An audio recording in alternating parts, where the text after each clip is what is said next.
सभी को मेरा जय श्री कृष्ण। हमारे YouTube चैनल पर आप सभी दर्शकों का स्वागत है। हम आपको इस चैनल के माध्यम से श्रीमद् भागवतम के सभी 18,000 श्लोकों को एक एक करके समझाने का प्रयास करेंगे और अगर आपको हमारा यह वीडियो अच्छा लगे तो वीडियो को लाइक अवश्य करें और चैनल को भी सब्सक्राइब जरूर से करें। तो आइए इस वीडियो को प्रारंभ करते हैं। जय श्री कृष्ण। आज हम श्रीमद् भागवतम के प्रथम स्कंद के प्रथम पाठ के 17वें, 18वें और 19वें श्लोक को समझने का प्रयास करेंगे। इसका 17वां श्लोक इस प्रकार है।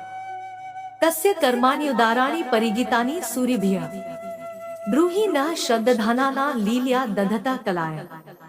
इस श्लोक का अनुवाद यह होता है कि उनके दिव्य कर्म अत्यंत उदार तथा अनुग्रहपूर्ण है और नारद जैसे महान विद्वान मुनि उनका गायन करते हैं। आता कृपया हमें उनके अपने विविध अवतारों में संपन्न साहसिक लीलाओं के विषय में बताएं, क्योंकि हम सुनने के लिए उत्सुक हैं। इस श्लोक का यह अर्थ है कि भगवान कभी भी निष्क्रिय नहीं होते, जैसा कि कुछ अल्पज्ञ लोग सूचित करते हैं। उनके कर्म उदार तथा भव्य हैं। उनकी सृष्टियाँ चाहे भौतिक हो या आध्यात्मिक समान रूप से आश्चर्यजनक है और समस्त विविधताओं से परिपूर्ण है। इनका गुणगान श्रील नारद, व्यास, वाल्मीकि, देवल, असित, मध्व, श्री चैतन्य, रामानुज, विष्णु स्वामी, निम्बार्क, श्रीधर, विश्वनाथ, बलदेव, भक्ति विनोद, भक्ति सिद्धांत सरस्वती तथा अन्य अनेक विद्वानों एवं स्वरूप सिद्ध आत्माओं द्वारा किया जाता है। भौतिक एवं आध्यात्मिक ये दोनों प्रकार की सृष्टियाँ ऐश्वर्य, सौंदर्य तथा ज्ञान से परिपूर्ण है, किंतु आध्यात्मिक जगत अपने सच्चिदानंद स्वरूप के कारण अधिक भव्य है। भौतिक सृष्टियाँ कुछ काल के लिए अध्यात्म जगत के विकृत प्रतिबिंबों के रूप में प्रकट होती है और उनकी तुलना सिनेमा से की जा सकती है। वे उन अल्पज्ञ लोगों को आकृष्ट करती हैं, जो मिथ्या वस्तुओं द्वारा आकृष्ट होते हैं। ऐसे मूर्ख व्यक्तियों को वास्तविकता का कुछ ज्ञान नहीं रहता और वे मिथ्या भौतिक स्वरूप को ही सब कुछ मान बैठते हैं। किंतु अधिक बुद्धिमान व्यक्ति, जिन्हें व्यास तथा नारद जैसे मुनियों का मार्गदर्शन प्राप्त है, जानते हैं कि भगवान का शाश्वत राज्य अधिक सुखी, अधिक विशाल तथा आनंद एवं ज्ञान से नित्य परिपूर्ण है। जो लोग भगवान के कार्यकलापों तथा उनके दिव्य धाम से परिचित नहीं हैं, उन्हें वे अवतार लेकर के अपनी लीलाओं के माध्यम से अवगत कराते हैं, जिनमें वे अपने दिव्य धाम में संगति के शाश्वत आनंद को प्रदर्शित करते हैं। ऐसे कार्यकलापों से भगवान भौतिक जगत के बद्ध जीवों को आकृष्ट कर लेते हैं।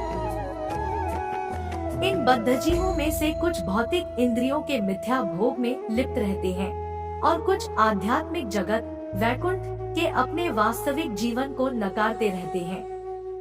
ये अल्पज्ञ व्यक्ति कर्मी अर्थात सकाम कर्म करने वाले तथा ज्ञानी अर्थात शुष्क मनोधर्मी कहलाते हैं।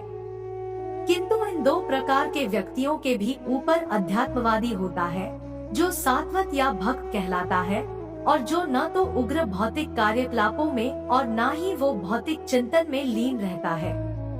वह तो केवल भगवान की वास्तविक सेवा में तत्पर रहता है, जिससे उसे सर्वोच्च आध्यात्मिक लाभ प्राप्त होता है, जो कर्मियों तथा ज्ञानियों के लिए दुर्लभ है। भौतिक तथा आध्यात्मिक जगतों के परम नियंता के रूप में भगवान के असीम श्रेणियों के विविध अवतार होते हैं। ब्रह्मा, रुद्र, मनु, पृथु तथा व्यास जैसे अवतार तो उनके भौतिक गुणात्मक अवतार है, लेकिन राम, नृसिंह, वराह तथा वामन जैसे अवतार उनके दिव्य अवतार कहलाते हैं। भगवान श्री कृष्ण इन समस्त अवतारों के प्रधान स्रोत हैं, अतएव वे ही समस्त कारणों के कारण हैं। यहाँ पर 17वें श्लोक का वर्णन संपन्न हुआ। अब हम 18वें श्लोक को समझेंगे, जो ऐसे है। अथाख्या ही हरेर्धीमन अवतार कथा शुभा लीला विद्धता स्वैर्मीश्वर स्यात्म माया। इस श्लोक का अनुवाद है कि हे बुद्धिमान सूत जी, कृपा करके हमसे भगवान के विविध अवतारों की दिव्य लीलाओं का वर्णन करें। परम नियंता भगवान के ऐसे कल्याणप्रद साहसिक कार्य तथा उनकी लीलाएं उनकी अंतरंगा शक्तियों द्वारा संपन्न होते हैं। इस श्लोक का यह अर्थ होता है कि भौतिक जगतों की उत्पत्ति, पालन तथा संहार के लिए पूर्ण पुरुषोत्तम भगवान स्वयं हजारों रूपों में अवतरित होते हैं और इन विविध दिव्य रूपों में वे जो साहसिक कार्य करते हैं वे सभी कल्याणप्रद होते हैं। जो लोग ऐसे कार्यों के समय उपस्थित रहते हैं तथा जो ऐसे कार्यों की दिव्य गाथाओं को सुनते हैं वे दोनों लाभान्वित होते हैं। यहाँ 18वें श्लोक का वर्णन संपन्न हुआ। अब हम 19वें श्लोक को समझेंगे, जो है वयम तो न वितृप्याम उत्तम श्लोक विक्रमे यच्छृण्वता रसज्ञाना स्वादु स्वादु पदे पदे। इस श्लोक का अनुवाद होता है कि हम उन भगवान की दिव्य लीलाओं को सुनते थकते नहीं, जिनका यशोगान स्तोत्रों तथा स्तुतियों से किया जाता है। उनके साथ दिव्य संबंध के लिए जिन्होंने अभिरुचि विकसित कर ली है, वे प्रतिक्षण उनकी लीलाओं के श्रवण का आस्वादन करते हैं। इस श्लोक का अर्थ ये होता है कि लौकिक कहानियों, कल्पित कथाओं या इतिहास तथा भगवान की दिव्य लीलाओं में महान अंतर होता है। समग्र ब्रह्मांड के इतिहास भगवान के अवतारों की लीलाओं से भरे हुए हैं। रामायण, महाभारत तथा पुराण विगत युगों के इतिहास हैं, जिनमें भगवान के अवतारों की लीलाओं के अभिलेख हैं। आता बारंबार पढ़ने पर भी वे नए के नए लगते हैं। उदाहरणार्थ, यदि कोई चाहे तो भगवद गीता या श्रीमद् भागवत का आजीवन बारंबार पाठ करता रहे, फिर भी उसे उनमें ज्ञान का नवीन प्रकाश दिखेगा। लौकिक समाचार गतिहीन होते हैं, किंतु दिव्य समाचार गतिशील होते हैं। जिस प्रकार की आत्मा गतिशील है और पदार्थ गतिहीन है। जिन मनुष्यों ने दिव्य विषयों को समझने के लिए सुरुचि का विकास किया है, वे ऐसी कथाएं सुनते कभी थकते नहीं। लौकिक कार्यकलापों से मनुष्य शीघ्र तृप्त हो जाता है, किंतु दिव्य या भक्तिमय कार्यकलापों से कभी तृप्ति नहीं होती। उत्तम श्लोक उस साहित्य की ओर संकेत करता है जो अज्ञानता के निमित्त नहीं है। लौकिक साहित्य तो तमोगुणी होता है, किंतु आध्यात्मिक साहित्य सर्वथा भिन्न होता है। दिव्य साहित्य तमोगुण से परे होता है और इसे ज्यों-ज्यों और पढ़ा जाता है, त्यों-त्यों यह अधिक प्रकाशवान बनता जाता है तथा इस दिव्य विषय की अनुभूति और अधिक होती जाती है।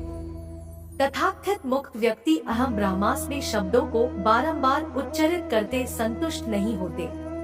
ब्रह्मा की ऐसी कृत्रिम अनुभूति उबाऊ है, फलता वे भी वास्तविक आनंद उठाने के लिए श्रीमद् भागवत की कथाओं की ओर मुड़ते हैं।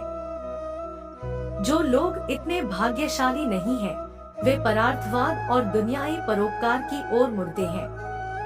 इसका अर्थ यह हुआ कि मायावाद दर्शन लौकिक है, जबकि भगवद गीता तथा श्रीमद् भागवत का दर्शन दिव्य है। यहाँ 19वें श्लोक का वर्णन संपन्न हुआ है। अगर आपको हमारा यह वीडियो अच्छा लगा हो तो वीडियो को लाइक अवश्य करें, चैनल को जरूर से सब्सक्राइब करें। आप इस वीडियो को और भी ज्यादा लोगों से शेयर करिए और इस दिव्य ज्ञान को सभी लोगों तक पहुंचाने में हमारी सहायता करें। चलिए अब हम अगले वीडियो में मिलेंगे। जय श्री कृष्ण मित्रों।